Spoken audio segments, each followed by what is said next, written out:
A new investigation by Reuters has revealed the U.S. military ran a secret anti-vaccination campaign at the height of the pandemic in the Philippines and other nations in an effort to sow doubt about COVID vaccines made by China. The clandestine Pentagon campaign began in 2020 under Donald Trump and continued into mid-2021 after President Biden took office. The Pentagon set up numerous fake social media accounts on multiple platforms to target audiences in the Philippines, Central Asia, and the Middle East. The campaign also aimed to discredit masks and test kits made in China. According to Reuters, the secret operation was launched to counter what it perceived as China's growing influence in the Philippines and other countries. One senior military officer involved in the campaign told Reuters, "We weren't looking at this from a public health perspective. We were looking at how we could drag China through the mud," they said.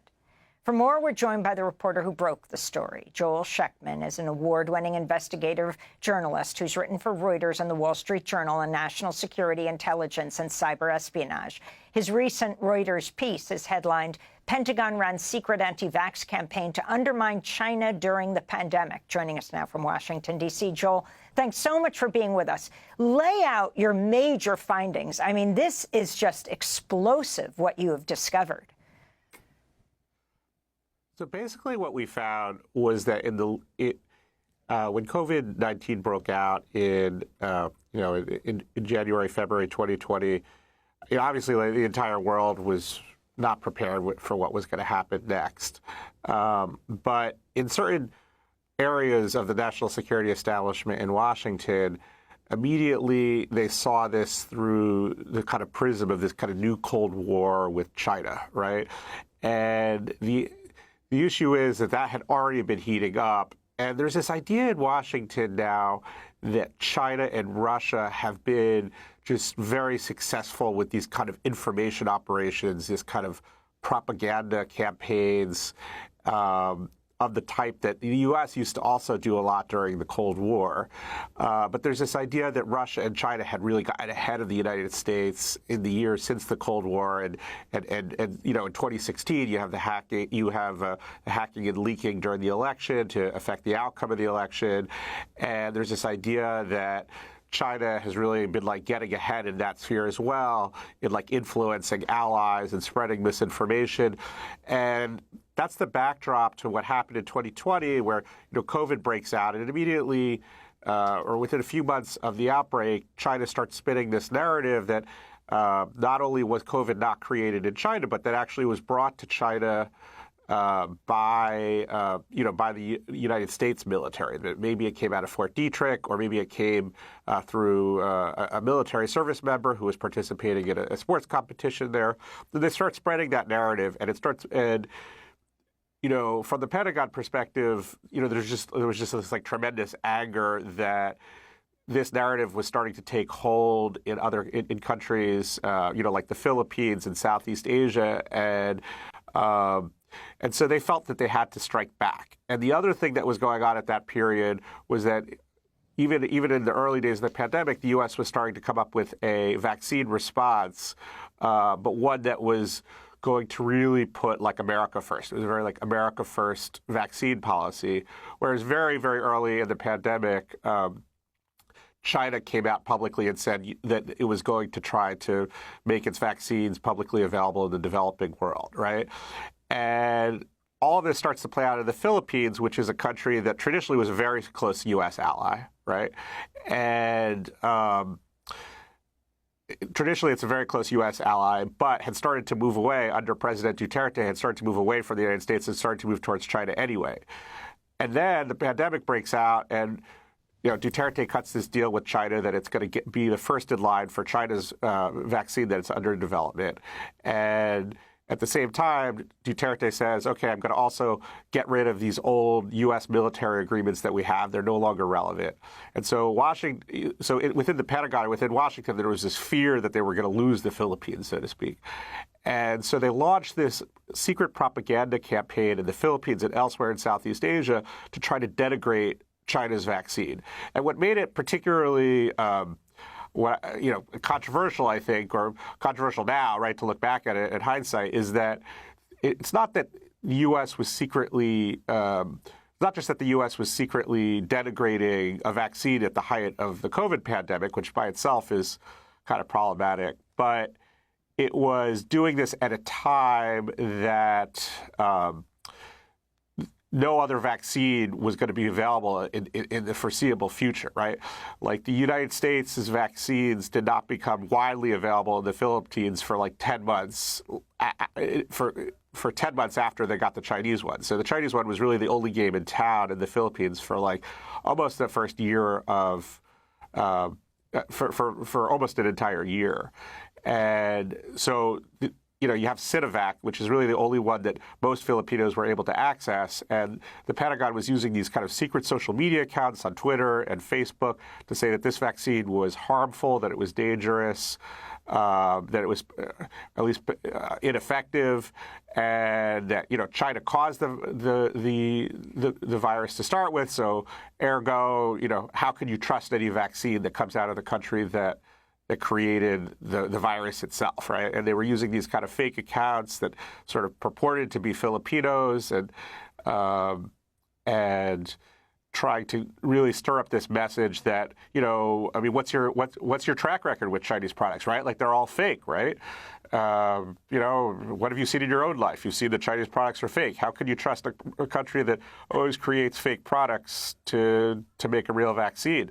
The vaccines are going to be fake too. This is extremely significant given how many people died in the Philippines of COVID without taking the vaccine. I mean, you have that quote in your piece. We weren't looking at this from a public health perspective. We were looking at how we could drag China through the mud, said one senior military officer. How many people died in the Philippines? Yeah, so I'm trying to remember, like by the end of COVID, how many people passed away, but it was, I mean, you're talking about a number that reached into, you know, that reached it far past the tens of thousands, right? And there's no question, it's very hard to measure like the efficacy of a secret campaign like this and say, okay, how much did it move the needle? But I think if we judged it by its intentions, right? Like the intention was to make people hesitant to take Sinovac.